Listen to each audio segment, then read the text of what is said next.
Vamos a dar comienzo con nuestra siguiente conferencia, que está a cargo del licenciado Jonathan Gama Vázquez, egresado del CECIT número 3, egresado de la Escuela Superior de Físico-Matemáticas y actualmente que se encuentra estudiando el doctorado en física en la Universidad de Stanford. Mientras se siguen integrando más asistentes, pues le voy a ceder la palabra a nuestro siguiente conferencista para que nos pueda comenzar a dar una plática sobre su conferencia titulada ¿Por qué estudiar al sol? Cabe destacar que nuestro siguiente conferencista, pues la experiencia que tiene ha sido buena dentro de todo los logros que ha tenido. Ha estado en intercambios, en estancias académicas, en Bélgica, en Estados Unidos. Entonces, la preparación que tiene nuestro siguiente ponente es muy enriquecedora también para ustedes, esperando sea totalmente de su agrado, esperando que también a ustedes les pueda abrir un poquito más el panorama de lo que incluso muchos de ustedes que son de tercer o quinto semestre, o que incluso se encuentren ya estudiando en nivel superior, pues les pueda llamar la atención de todo esto y pueda abrir todavía mucho más ese panorama de cómo aplicar lo que están estudiando. Entonces, sin más preámbulo, pues los dejo con el licenciado Jonathan Gama Vázquez. Adelante, licenciado. ¿Qué tal? Buenos días. ¿Me escuchan bien? Sí, se escucha bien, claro. Excelente. Entonces, voy a compartir otra vez aquí. Ok, ahí pueden ver la presentación, ¿no? Sí, sí, sí, sí. Solo quiero saber si no estorba el cuadrito aquí de las cámaras, que a veces se pone ahí, pero bueno. Ok. Sí, Entonces, por ¿ya favor. comenzamos o esperamos un minuto más? Podemos comenzar ya, sin problema. Ok, bueno. ¿Qué tal? Buenos días a todos. Me da mucho gusto estar aquí, compartir con ustedes, aunque sea por este medio. Eh, Creo que no es la primera vez que doy una plática de este tipo aquí para la vocacional y me emociona mucho siempre estar aquí, así que bueno, espero que también a ustedes les interese el tema que vamos a conversar y que vayan surgiendo preguntas y comentarios. Al final vamos a dejar un tiempo para platicar al respecto, pero igualmente si en la plática quieren ir lanzando preguntas ahí por el chat o no sé cómo sea la dinámica, igual las pueden hacer llegar y las vamos a ir platicando o contestando. Así que bueno, esta plática la titulé así, ¿por qué estudiar al sol? Creo que en general, como vamos a ver, la estructura más general de esta plática tiene tres partes. En la primera quiero abordar qué cosas hemos aprendido del sol. Después vamos a ver cómo nos afecta y por último, cómo se estudia. Y con todo esto espero responder a esa pregunta de por qué hay que estudiar al sol, ¿no? ¿Qué tiene de interesante y no sé por qué vale la pena hacerlo? Así que, como una introducción muy breve, vamos a recordar que el sol, pues, es una estrella. A final de cuentas, es una de las miles de millones de estrellas que existen en nuestra galaxia. Sin embargo, es la más importante para nosotros por su proximidad. Es la más cercana y es la estrella central de nuestro sistema planetario. Esto quiere decir que recibimos un gran flujo de materia y energía de esta estrella y que su influencia sobre nosotros es de muchos tipos. No nada más estamos recibiendo esos flujos de energía y materia, sino que también estamos orbitando alrededor de esa estrella por la gravedad y hay otras formas que tiene el Sol para ejercer su influencia sobre nosotros, como vamos a ver a continuación. Eh, pero bueno, el hecho de que sea la más próxima hace que sea la más interesante también para nosotros. Eh, Se dice que esta estrella está en la secuencia principal, lo cual es solamente una forma de decir que está produciendo su energía a través de la fusión del hidrógeno y que se encuentra en su etapa más joven de vida, es como una estrella relativamente joven de tipo G2, lo cual hace referencia a la temperatura superficial que tiene. Y bueno, es un objeto muy cotidiano para nosotros, ¿no? Si abren la ventana o si salen a la calle, seguramente lo van a ver en este momento. Y, y no solo es un objeto cotidiano, sino que también es el objeto que define lo que nosotros llamamos día. A final de cuentas fue lo que se utilizó como base para definir una unidad de tiempo. Y bueno, como ya comentábamos, tiene emisiones de energía y materia que eventualmente nos alcanzan acá en la Tierra. Entonces vamos a comenzar con la primera parte, que es lo que hemos aprendido del Sol. Y aquí quiero citar a un científico, Wild, que decía más o menos esto. Comentaba que tenía la sensación de que para la mayoría de los astrónomos el Sol es una molestia.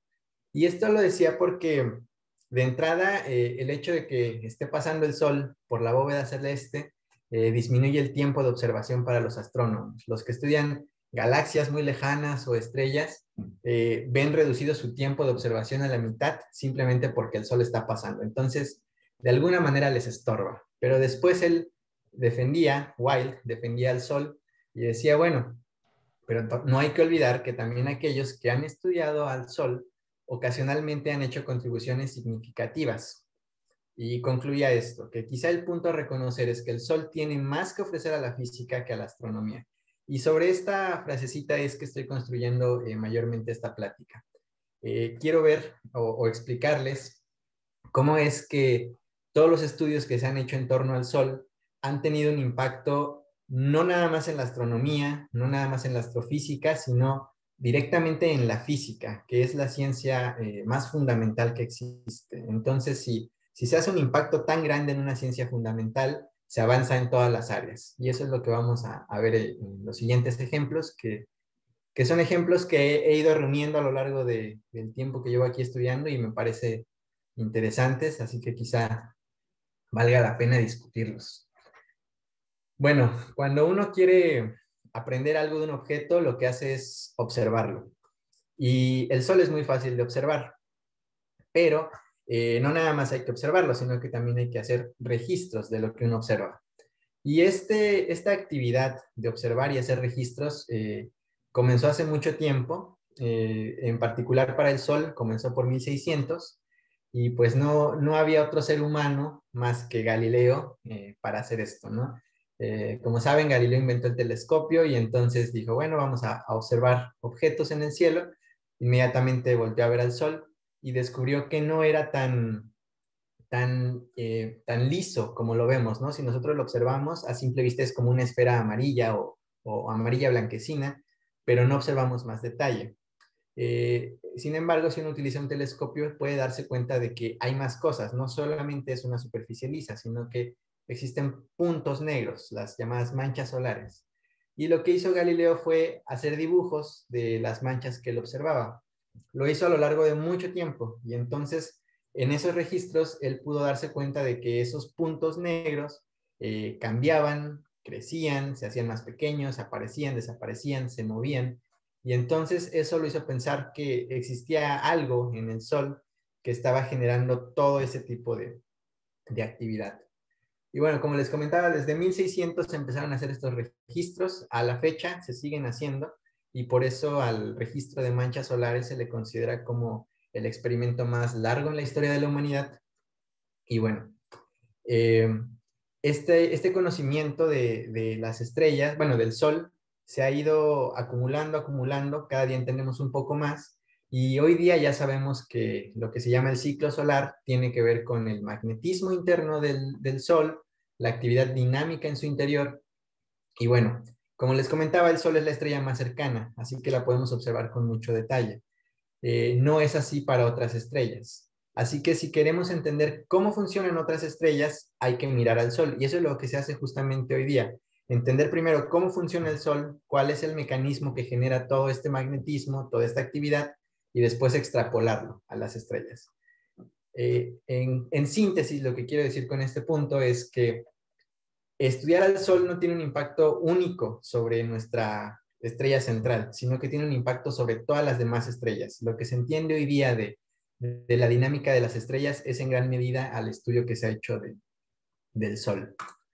Eh, Ahondando un poquito más en este concepto del ciclo solar, que quizá me voy a referir a él muchas veces a lo largo de esta plática, pues simplemente es un periodo de actividad que se ha identificado en el Sol, que si vemos fotografías como la que está aquí a la izquierda, que son varias fotografías del Sol tomadas en el extremo ultravioleta, vamos a ver que hay etapas en las cuales no hay casi nada de actividad en el Sol, que se identifica como esos discos, digamos, casi oscuros o con muy pocas emisiones. Después pasa el tiempo, pasan los años, llegamos a un punto donde hay muchísima actividad, que es como en esta imagen central, y es cuando más emisiones de diferentes tipos de radiación existen. Sigue pasando el tiempo y vuelve a disminuir. Y esto se repite una y otra vez. Otra manera de observar esto es, como ya decíamos, con las manchas solares. Entonces, si uno hace una gráfica del número de manchas solares como función del tiempo, lo que encuentra es una gráfica como la que está aquí en la derecha. Y entonces vemos eso, que hay momentos en los que sube, baja, sube, baja, sube, baja. Y entonces a esta forma de casi oscilaciones se le conoce como ciclo solar. Eh, Así que bueno, vamos a seguir viendo otros ejemplos de cosas que se han aprendido a partir del estudio del Sol. Los grandes nombres, Galileo, Newton, Kepler, fueron personas que estudiaron el movimiento de los planetas alrededor del Sol, ¿no? La fuerza que ejercía el Sol sobre esos planetas. Y gracias a esos estudios y observaciones, se derivaron ecuaciones que terminaron siendo la base de toda la mecánica clásica que conocemos hoy día. No nada más las leyes de la cinemática y de la dinámica, sino también la ley de gravitación universal, que espero todos conozcan, leyes del movimiento planetario, entre otras cosas. Pero aquí hay que poner mucha atención en que estos estudios de planetas alrededor del Sol fueron la base de toda la mecánica clásica, que como bien sabemos, la mecánica clásica es lo más elemental de la física. Toda la física que se ha construido después de eso tiene o parte de la estructura que se diseñó para la mecánica clásica. Entonces, el impacto de este estudio es absoluto, permea toda la física. Y eso pues creo que es algo bastante admirable, ¿no? Cómo de estudiar esa estrella y de cómo nos movemos alrededor de ella, terminamos obteniendo estas leyes universales que si que si lo pensamos nos permiten describir el movimiento de cualquier objeto en cualquier campo de fuerzas. Entonces, nos dio una herramienta para describir el movimiento y eso es muy poderoso en términos, digamos, de la teoría física. Pero va más allá. No solamente hemos explorado la mecánica clásica con el Sol, sino también la mecánica cuántica, que es quizá una de las teorías más extrañas, ¿no?, que existen, porque si bien nuestra intuición nos sirve para la mecánica clásica, podemos más o menos tener una idea de cómo se mueven los objetos cuando les imprimimos una fuerza o cómo cae un objeto. En la mecánica cuántica esa intuición ya no nos sirve. No podemos describir cómo es el mundo cuántico a partir de nuestra experiencia cotidiana, porque no es algo que podamos experimentar en el día a día. Esto sucede en otras escalas, ¿no? En la escala muy, muy, muy pequeña. Sin embargo, igualmente se extrapola a nuestra escala. Entonces, bueno, cuando se estaba construyendo la mecánica cuántica, uno de los fundadores, Planck, quería describir el espectro de radiación de los objetos calientes, que es lo que llaman el problema del cuerpo negro. Y entonces, básicamente lo que él quería hacer era entender por qué cuando tú calientas un objeto, a veces radia. Por ejemplo, si ustedes calientan una varilla de metal, ven que se empieza a poner, como llamamos nosotros, al rojo vivo, ¿no? Empieza a ponerse al rojo vivo y empieza a cambiar de colores y empieza a emitir luz. Entonces, esa emisión de los cuerpos por simplemente tener una temperatura era un problema grande que había que resolver. Y entonces Planck trabajó mucho tiempo en este problema y algún día llegó a la hipótesis, que es la hipótesis fundamental de la mecánica cuántica, en la que dijo, bueno, vamos a suponer que esta energía solamente se puede transferir de manera discreta, como múltiplos enteros de alguna unidad de energía fundamental. En otras palabras, él estaba diciendo que la energía solamente se puede transferir como paquetes pequeños de energía. Y entonces, bueno, no voy a dar aquí una clase de cómo resolvió ese problema, pero en términos muy generales, a partir de esa hipótesis, llegó al resultado, que son estas curvas que estoy mostrando en esta gráfica, que nos dicen cómo radia un cuerpo como función de su temperatura. Es decir, si tenemos un cuerpo a, digamos, 6000 grados Kelvin, ¿cómo se ve su espectro? Que sería la intensidad de la luz que va a emitir como función también de la longitud de onda. Entonces, bueno, esto fue un resultado sorprendente que explicaba muchas cosas, pero también surgió la otra pregunta, bueno, y ese concepto idealizado de cuerpo negro, que es un modelo muy abstracto, ¿existe realmente en el mundo real? Y entonces se pusieron a buscar qué objetos o qué cuerpos se comportaban como ese modelo teórico tan abstracto que Planck planteó. Y como sorpresa, a mí me parece muy sorprendente, se encontró que el Sol es un cuerpo negro. Si uno hace la curva de un cuerpo que está más o menos a 5400 kelvins, va a encontrar una curva que es exactamente la misma curva que describió Planck. Entonces, bueno, aquí una vez más el Sol se mete a la teoría abstracta, la valida, creo que esa es la palabra clave en todo esto. El Sol ha servido de validación de muchas teorías, por muy abstractas y por muy extrañas que parezcan. Y bueno, como sabrán, la mecánica cuántica es la base de toda la electrónica moderna que tenemos, ¿no? Entonces, todos estos estudios no se quedan ahí nada más en una curva bonita o en una idea extraña, sino que tienen un impacto sobre todo, toda la vida, ¿no? Y toda nuestra sociedad en general. Pero hay más que eso. Este es otro ejemplo que igual me parece muy extraño y también un tanto divertido, que tiene que ver también con la mecánica cuántica. En algún momento, incluso antes del nacimiento formal de la mecánica cuántica, ya se sabía que los elementos tienen espectros de emisión y de absorción característicos, es decir, a cada elemento de la tabla periódica le corresponde una serie de líneas espectrales. Esas líneas espectrales son colores, literalmente son colores que emite o absorbe un elemento. Y entonces, bueno, eh, como cada elemento tiene un espectro particular, podemos utilizar esta técnica para detectar de qué están hechos los objetos sin analizarlos químicamente, sino solamente vemos cómo se comporta la luz cuando pasa a través de ese elemento.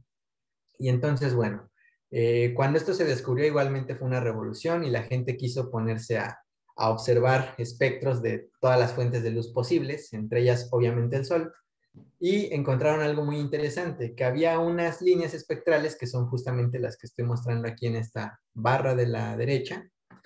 Eran unas líneas espectrales que no se habían observado nunca en la Tierra.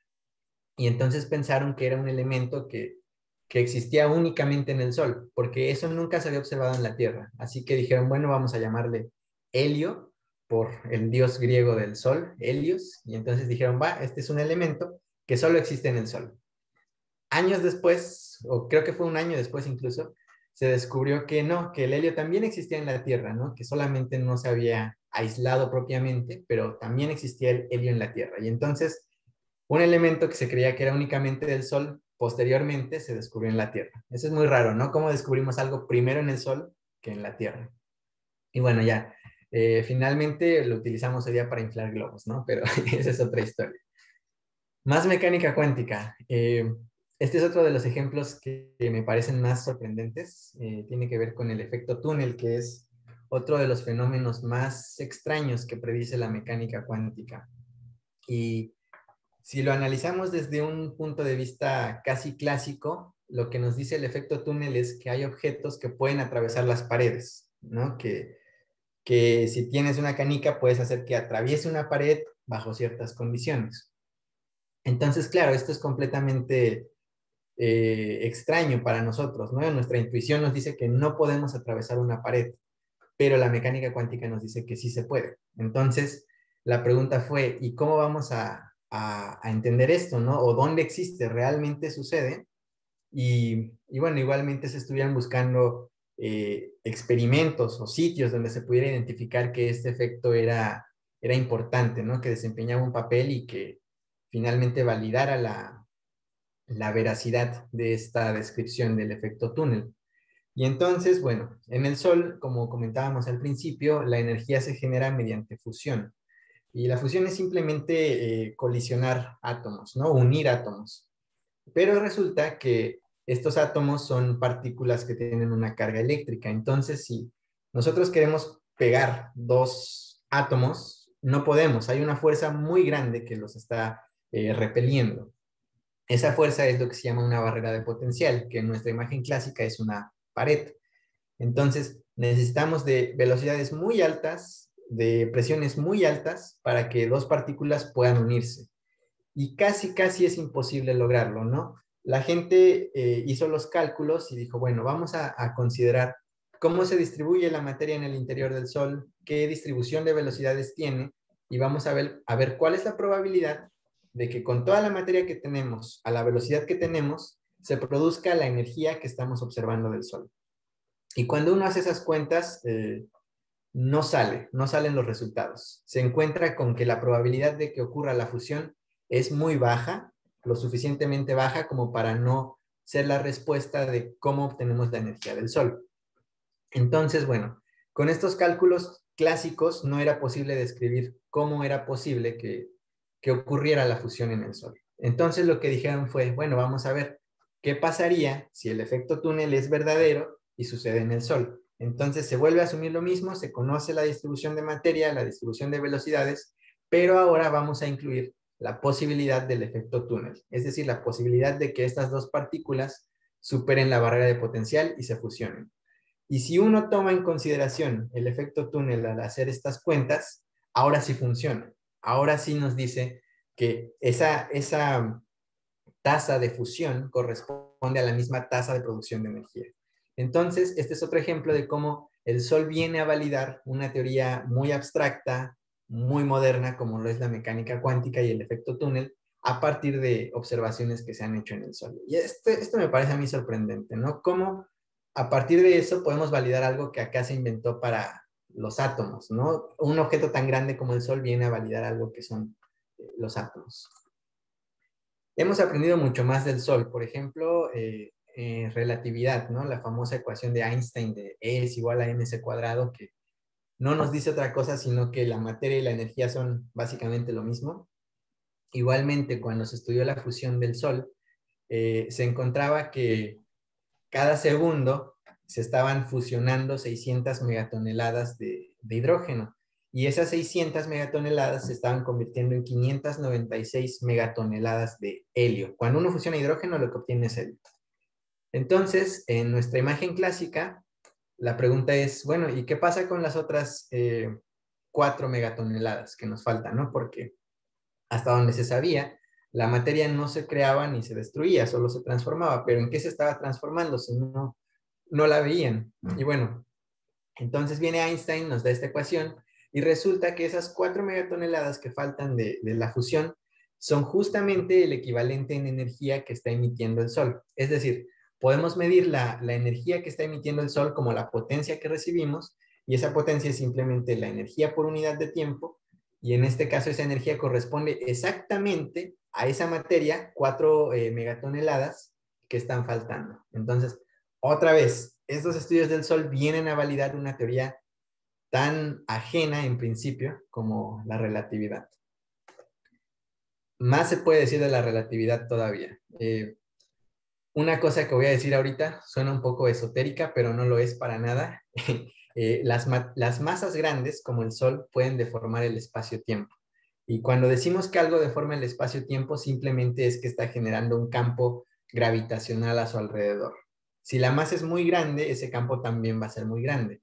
Y dependiendo de qué tan grande sea, puede tener diferentes efectos. Por ejemplo, si es muy grande como el Sol, puede incluso desviar la luz. Y entonces esto quiere decir que para masas muy grandes, la luz ya no sigue una trayectoria recta, sino que cuando se acerca a esa masa, se va a desviar un poco.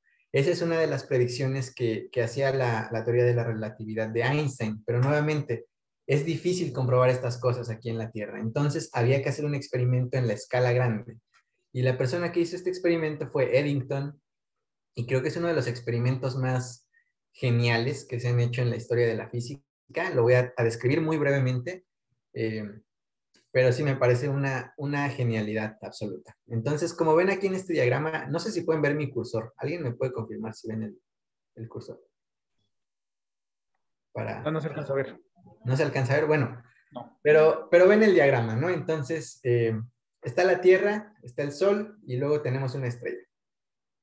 Imagínense que en algún momento la Tierra, o a ver, déjenme ver si puedo poner el lápiz. Sí, sí puedo ponerlo, ¿no? Aquí está. Entonces, en algún momento imaginen que la Tierra está aquí. Cuando estamos observando hacia este lado del Sol, es lo que llamamos el día, ¿no? Son las 12 del día. Y si observamos hacia el otro lado, es la medianoche. Entonces, cuando observamos hacia la noche, podemos ubicar una estrella. Y si tenemos un sistema de coordenadas muy preciso en el cielo, que lo tenemos, podemos definir la ubicación de esta estrella y saber que es una estrella que se encuentra en las coordenadas X, Y, Z. Ahí está. Ahora, esperamos a que pase medio año, es decir, que la Tierra haya dado media vuelta alrededor del Sol y ahora se encuentra acá, y repetimos la misma observación. Obviamente ahora tenemos una dificultad. Si queremos ver la misma estrella, ya no la vamos a poder ver porque cuando estemos en la dirección de observar la estrella, vamos a tener el Sol enfrente. Entonces, en el día no podemos ver las estrellas. Así que esta es una dificultad, ¿no? Si queremos volver a ver la misma estrella, ahora tenemos al Sol en medio y ya no podemos verla. Sin embargo, Eddington tuvo la maravillosa idea de decir, bueno, vamos a esperar a que haya un eclipse solar. Entonces, cuando hay un eclipse solar, uno puede ver bastantes estrellas, ¿no? Porque es casi como si fuera de noche. Entonces, se esperó a que pasara medio año y a que pasara un eclipse. Y entonces, cuando está el eclipse, ya podemos ver a la misma dirección de la estrella, porque ahora es como si fuera de noche. Sin embargo, ahora pasa algo interesante. En ese mismo sistema de coordenadas, la estrella parece que está en una nueva ubicación. Ya no aparecen las coordenadas X, Y, Z, ahora aparecen, no sé, ABC. Y entonces eso nos quiere decir que pareciera que la estrella se movió, pero se eligió una estrella que en esta escala de tiempo no se moviera tanto, o el movimiento que se conocía era muy pequeño. Entonces, lo que está aquí concluyendo es que hay una desviación de la estrella, pero que nada tiene que ver con el movimiento de la estrella. Y la respuesta la da o viene de la relatividad. La estrella no se ha movido, la estrella está en su misma posición, pero la luz ahora se está desviando al pasar por el Sol y esa desviación hace que para nosotros parezca que se encuentra en una nueva ubicación, pero realmente la estrella no se ha movido para nada.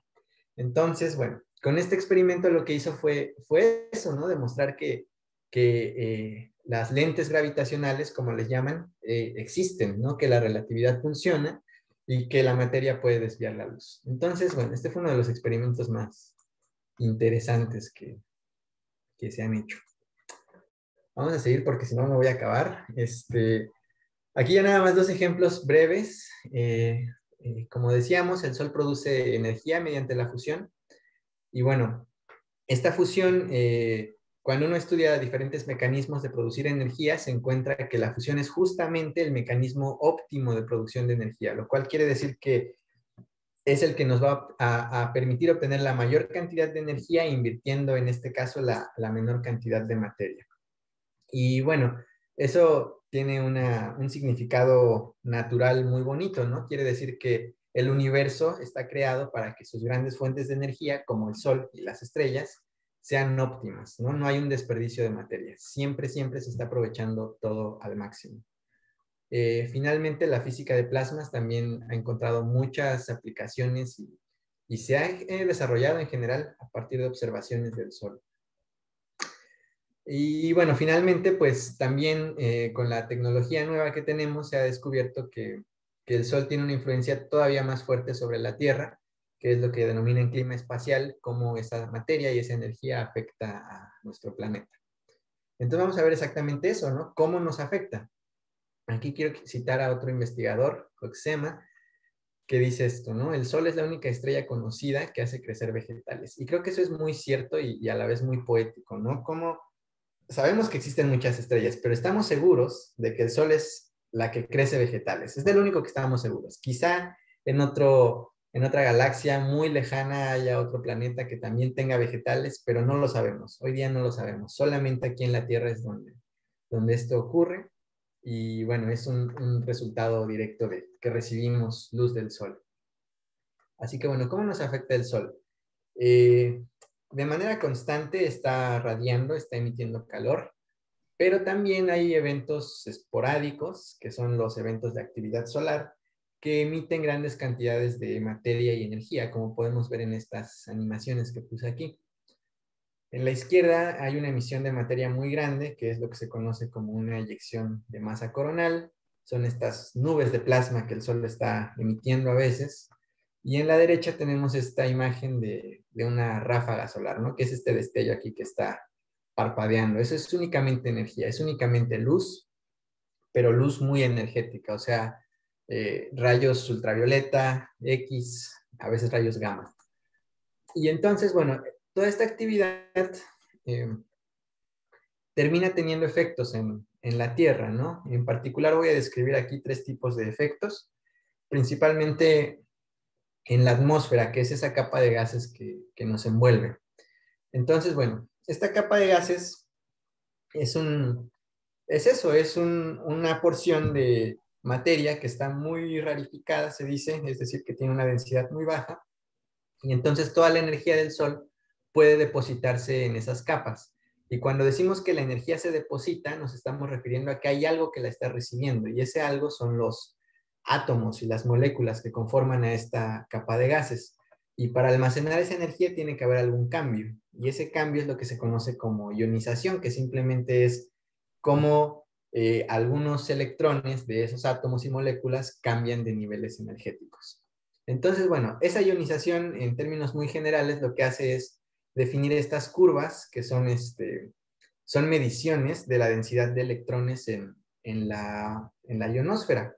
Así que bueno, aquí como pueden ver, estas curvas nos está diciendo para qué altura sobre el nivel del mar tenemos qué densidad de electrones.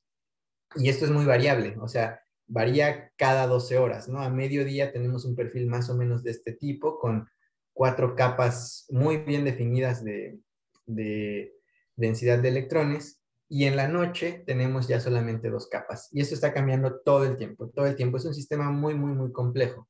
Es necesario entenderlo porque finalmente ese es el medio que utilizamos para propagar todas las señales de telecomunicación. Entonces, todo lo que hoy usamos de internet, teléfono, necesita saber cómo se está comportando la ionosfera para que pueda propagar esas señales.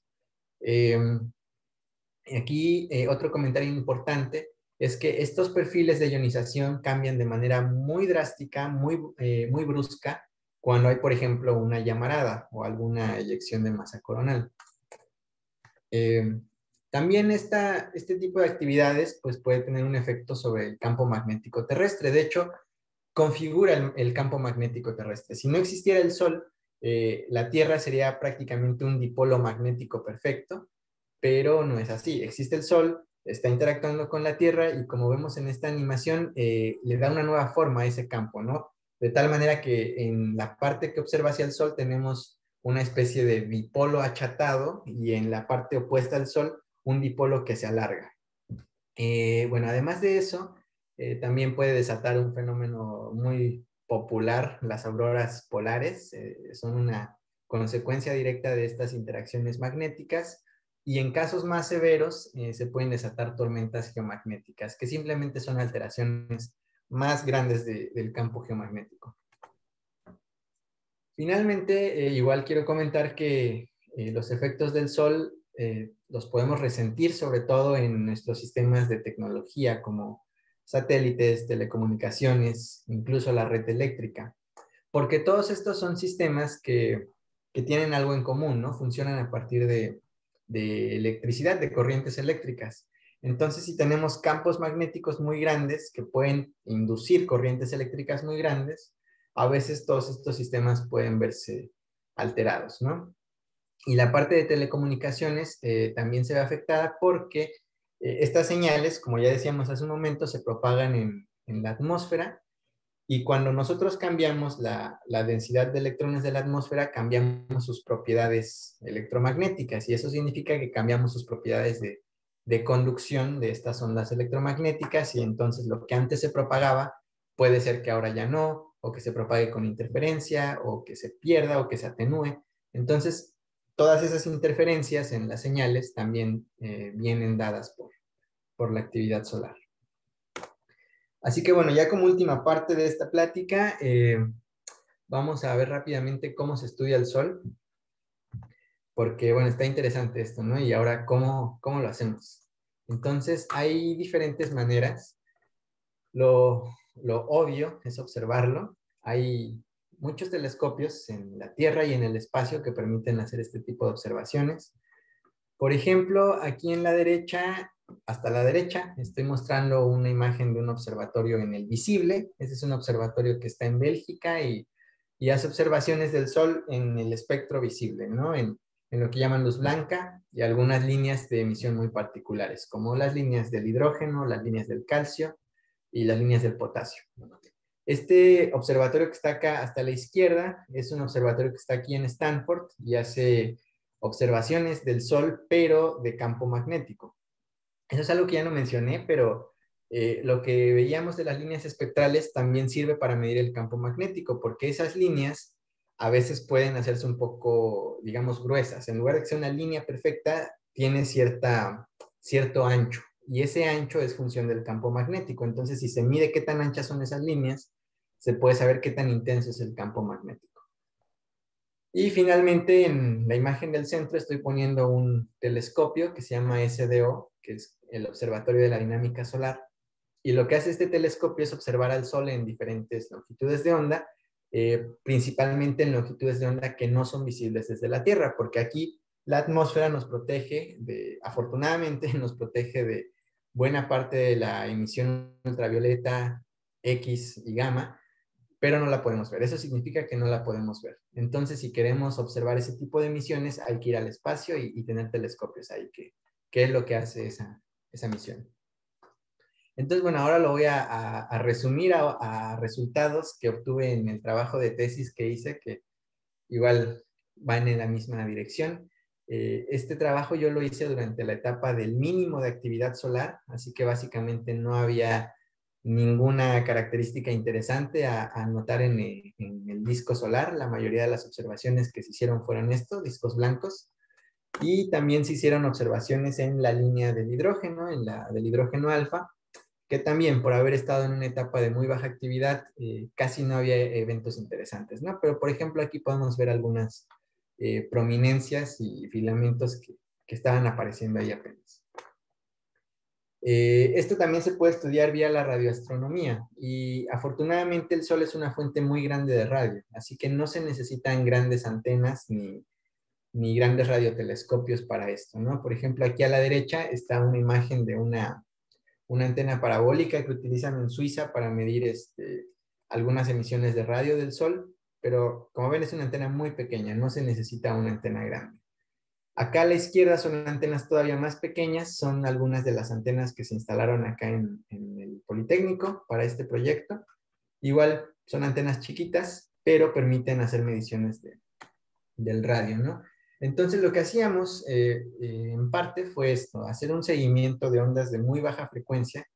Estas ondas tienen la particularidad de que responden de manera muy inmediata a los cambios en la ionosfera. Entonces, nos proporcionan un método indirecto para medir cómo está la ionosfera y cómo son las emisiones de rayos X. Entonces, estas mediciones que realicé las estoy comparando aquí con el flujo de rayos X que medían o que miden algunos satélites en el espacio.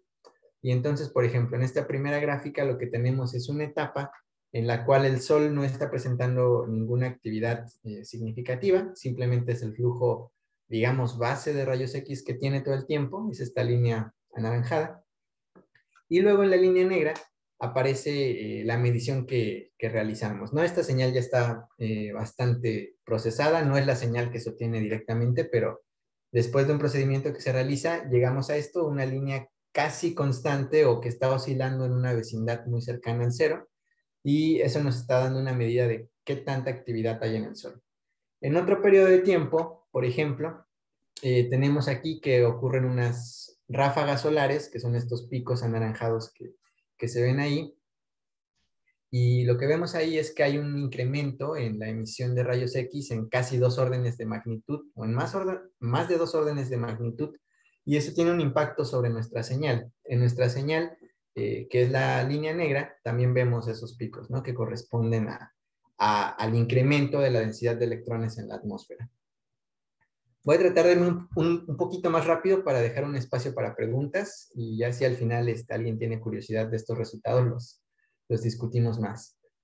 Bueno, aquí estoy mostrando lo mismo, pero para 3 diferentes tres señales diferentes de radio, o sea, tres frecuencias distintas. Otra cosa que hicimos fue medir el campo magnético de la Tierra, que también es susceptible a los efectos de estas eyecciones de masa coronal y otros fenómenos de clima espacial. Observamos este tipo de oscilaciones diarias que les llaman oscilaciones SQ del Sol quieto, por así traducirlo, y a veces disturbios magnéticos. Igualmente disturbios magnéticos muy, muy pequeños porque todo se realizó en la etapa de mínima actividad solar.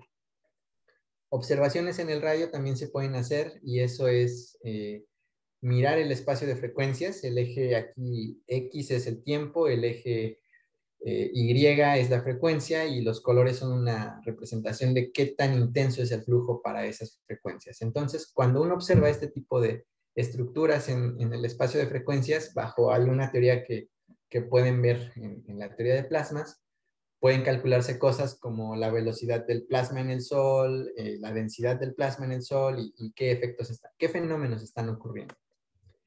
Y bueno, ya finalmente para cerrar, un comentario breve aquí de lo que estoy empezando a hacer apenas, aquí en esta parte del doctorado. Probablemente siga en esta línea, no es seguro, pero lo que estoy haciendo en este momento es lo que llaman heliosismología, son datos de la misión SDO que ya comentábamos anteriormente. Y uno de los instrumentos que tiene es un aparatito que permite obtener este tipo de datos que se llaman dopplergramas, ¿no? Un dopplergrama es una imagen como la que está aquí a la derecha que nos muestra qué tantos o qué tan rápido se está acercando algo a nosotros o qué tan rápido se está alejando, ¿no? Y eso tiene que ver con el efecto Doppler, que quizá también conocen, que nos quiere decir que cuando tenemos una fuente de ondas que se acerca a nosotros, para nosotros parece que las ondas son más cortas y eso es lo que naturalmente se denomina que esas ondas están sufriendo un corrimiento al azul. Y cuando esa fuente de ondas se está alejando, pareciera que las ondas se están haciendo más largas, o sea que la longitud es cada vez más larga y es lo que se denomina un corrimiento al rojo y es lo que se ve en esta imagen. La parte azul es la parte que se está acercando hacia nosotros, la parte roja es la que se está alejando. Y bueno, con este tipo de datos se puede trabajar, ahí hacer todo un proceso para quitar efectos de rotación y otras cosas y quedarse únicamente con la medición de cómo se está moviendo la superficie del Sol. Y entonces ese cómo se está moviendo nos dice de alguna manera cómo está temblando, ¿no? La superficie solar. Y esta información es muy importante porque igual a través de toda una teoría que existe por ahí, uno puede darse cuenta o puede inferir cómo son los flujos del plasma en el interior del Sol, lo cual es muy importante porque hasta el día de hoy todavía no se conoce de manera definitiva cuál es el origen del ciclo solar y la respuesta definitivamente está en el núcleo, pero todavía no se ha obtenido. Entonces este trabajo va un poco encaminado a eso, ¿no? A entender mejor cómo se origina el ciclo solar. Y pues es un sistema bastante conveniente porque quizá han escuchado por ahí el chiste que dice que los físicos asumen que las vacas son esféricas, ¿no? O que los pingüinos son un cilindro.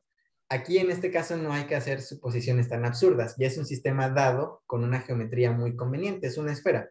Y entonces todas las ecuaciones fundamentales de la física, la de difusión, la de ondas, la de Laplace, la de Schrödinger, todas se aplican a un sistema esférico. Y para eso se conoce ya de manera muy amplia las soluciones y la interpretación de los resultados. Así que ya se tienen avances en esa dirección. Y bueno, ya con eso termino. Ya vamos a dejar el tiempo a las preguntas y comentarios por si hay algo que discutir. Gracias por su atención. Muchas gracias, señor Jonathan. De verdad, de gran interés este tema. Yo creo que muchos no no nos imaginábamos todo lo que podemos llegar a estudiar o cómo impacta la parte del comportamiento del sol con nuestro ambiente. Pues sí, nos gustaría saber qué tienen, si tienen alguna pregunta, dice, ¿en qué escuela estudias? De hecho, lo que habíamos comentado, actualmente él se encuentra estudiando en la Universidad de Stanford, igual nos puede platicar un poquito él mismo. Sí, ahorita estoy en Stanford, empezando el doctorado y como ya decía, es eso, ¿no? Básicamente lo que estoy empezando a hacer es a ver, mira, es que no puedo quitar el chat, no sé por qué. A ver, voy a dejar de compartir tantito y regreso.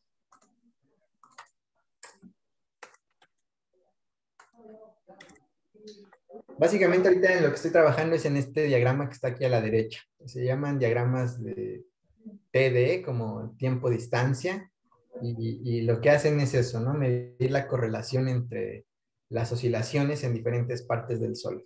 Y con eso inferir cómo se están propagando las ondas en la superficie del Sol. Pero sí, estoy ahorita acá y empezando ese nuevo tema. Muy bien. ¿Alguna otra pregunta que tengan por aquí? Y se nos explicó algo acerca de la deformación de lo que es el universo en cuestión a la masa de objetos grandes en sí. ¿Hay alguna manera de que esto afecte al espacio-tiempo y en algún planeta el tiempo transcurra más rápido que en la Tierra? A ver, voy a ver aquí la pregunta. Sí, de la primera parte, la pregunta es, ¿hay manera de que esto afecte al espacio-tiempo? O sea, sí, como tal, en la imagen que se tiene hoy día, el espacio-tiempo es una misma cosa, ¿no? Es como un espacio vectorial que tiene 4 dimensiones. Entonces, deformarlo significa, si lo quieren ver de una manera gráfica, es como si tuvieran el espacio y entonces donde ponen una masa, ahí está concentrando en todas direcciones ese espacio. Y entonces sucede eso, de que por ejemplo la luz se puede deflectar o masas más pequeñas empiezan a orbitar a masas más grandes. Entonces, si la pregunta es, ¿hay manera de que esto afecte al espacio-tiempo? Sí, sí, o sea, la deformación del espacio-tiempo como tal es lo que origina todo eso. Y la otra parte que dice que si en algún planeta el tiempo transcurre más rápido que en la Tierra, eh, eso tiene que ver más que nada con los sistemas de referencia. O sea, si en nuestro sistema de referencia aquí en la Tierra decimos, este es el sistema 0, ahora vamos a ver un sistema 1, que sea el de un planeta que está orbitando a tantos años luz, a tal velocidad. Si esa velocidad es relativista, o sea que es más grande que una décima parte de la velocidad de la luz, entonces todos estos efectos empiezan a ser visibles y entonces sí podría pasar que un reloj que nosotros tengamos en la Tierra avance más lento que el reloj que está avanzando en ese planeta o viceversa, dependiendo de cómo lo quieran medir. Pero más que el hecho de que el tiempo avance más rápido o más lento es que avanza de manera distinta, ¿no? Y ya dependiendo de cómo se mida, ya podemos definir si es más rápido o más lento, pero sí esas cosas suceden y sí se ha observado.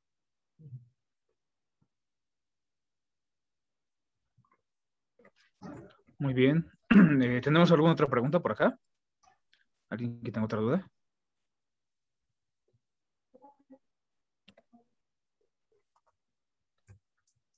Creo que todavía no. Igual pueden levantar la mano y les podemos ceder la palabra, ¿eh? Sin ningún problema. Aquí Sí, tenemos igual otra. puede hablar. Aquí tenemos otras dos. Dice, y por ejemplo, en caso de nosotros, de que nosotros realizáramos un viaje en el tiempo aquí en la Tierra, ¿podrían observar nuestra ausencia y alguien nos recordaría por ese tiempo? No entiendo muy bien la pregunta, No, pero, tampoco lo entendí. a ver, dice, o sea, mira, lo que pasa en estos casos es lo siguiente, si yo me subo a una nave espacial y viajo a más de un décimo de la velocidad de la luz y voy, no sé, a otra galaxia y regreso, en mi sistema de referencia el tiempo va a avanzar más lento. Entonces, supongamos, es la paradoja que siempre dicen, ¿no? Que tienes un gemelo y entonces supongamos que yo tengo un gemelo y entonces me voy en este momento, mi gemelo se queda aquí en la Tierra, cuando yo regrese voy a ser más joven que mi gemelo, ¿no? Puede pasar que mi gemelo sea ahora 7 años más grande que yo, mientras que para mí el tiempo haya avanzado en este sistema de referencia más lento. Entonces, eso sí puede pasar. Y es una de las paradojas más interesantes que existen, pero no es un invento, o sea, eso realmente sucede, ¿no? Y es lo que se aprovecha, por ejemplo, en el GPS. Los GPS son satélites que están orbitando la Tierra de manera muy, muy, muy, muy rápida, bueno, tan rápida que a veces los efectos relativistas se hacen observables. Entonces, para que el GPS nos diga con precisión en dónde nos ubicamos vía Google Maps o vía Uber, se necesita tomar en consideración esas correcciones, porque sucede que sí hay cambios en el tiempo, ¿no? Y no solo en el tiempo, también en la distancia, es otro de los efectos de la relatividad. Pero, sí, o sea, lo que quiero decir es que son efectos que suceden. Así que, no sé si eso responde a la pregunta, pero creo que va en esa dirección. Luego dice, ¿me puede explicar sobre las leyes de Kepler? Sí, bueno, es un conjunto de básicamente 3 leyes que en su totalidad describen cómo se mueven los planetas alrededor del Sol. Y lo que descubrió Kepler era que esas trayectorias, déjame ver si puedo regresarme, como vemos aquí en este diagramita, son lo que llaman elipses.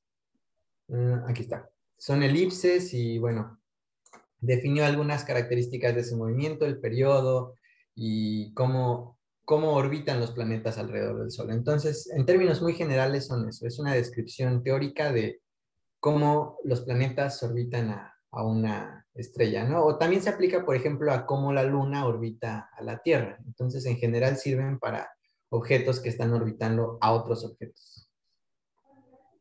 Luego dice, ¿la física cuántica se estudia por sí sola o es parte de alguna carrera en particular? Pues es parte de la carrera en física, pero ya después si quieres trabajar en eso, tienes que enfocarte únicamente en la física cuántica. Bueno, ahí usted me dice, maestro, si seguimos leyendo preguntas o ya. Igual las siguientes dos y seguimos con la siguiente parte. Ok. ¿Vale? Dice, ¿cuál es el proceso para sacar información para tu tesis? Espera, se me movió. Sacas información.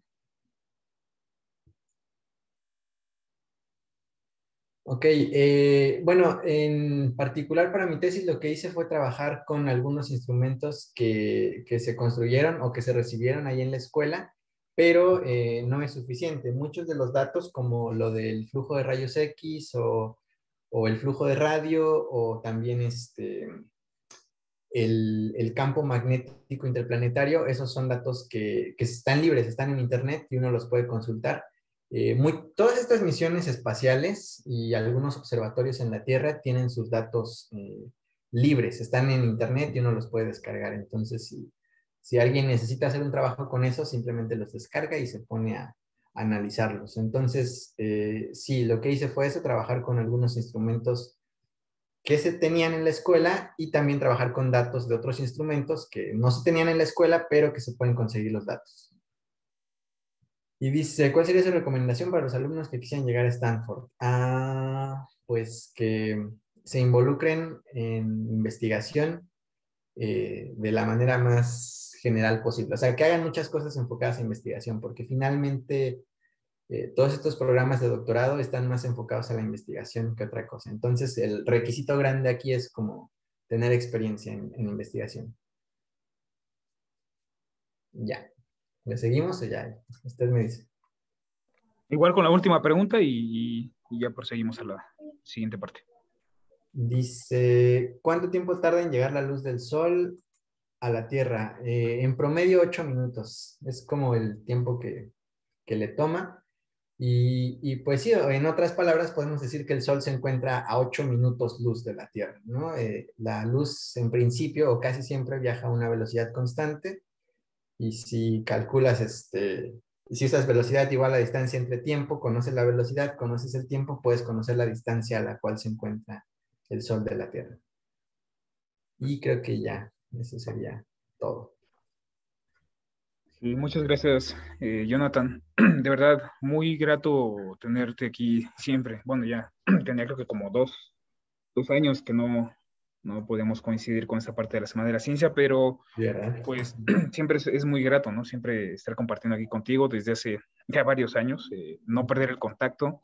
Creo que tenemos esa fortuna de que no hemos perdido el contacto contigo y que obviamente por los chavos de aquí de Boca 3 vean cómo cuando se quiere se puede, ¿no?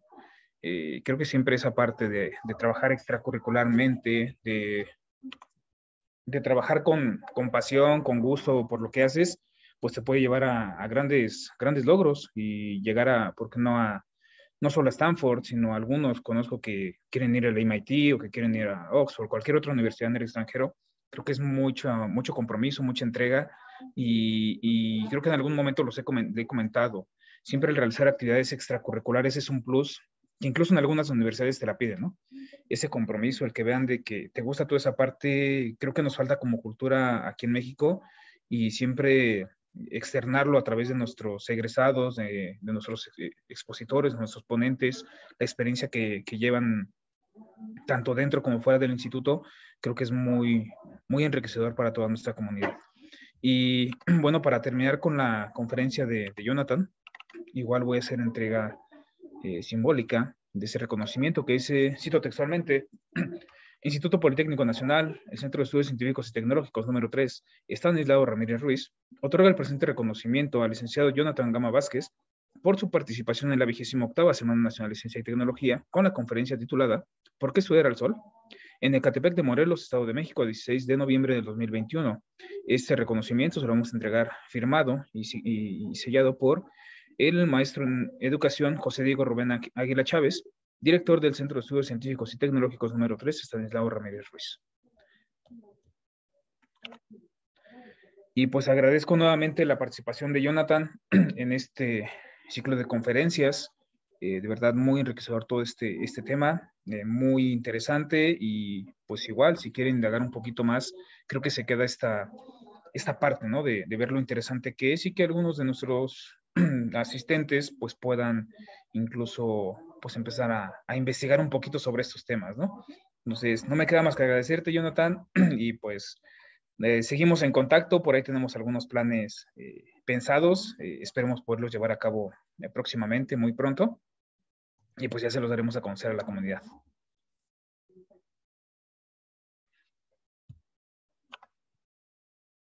Allá es que no podía hablar, pero sí, gracias por la invitación y aquí andamos, con gusto.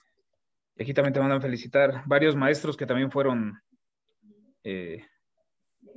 pues te dieron clase aquí en Boca 3, ¿no? Sí, gracias. Está bien, bueno, pues ahí seguimos en comunicación y ya dejo el espacio para el que sigue. Muchas gracias, Jonathan. Muchas gracias. Felicidades.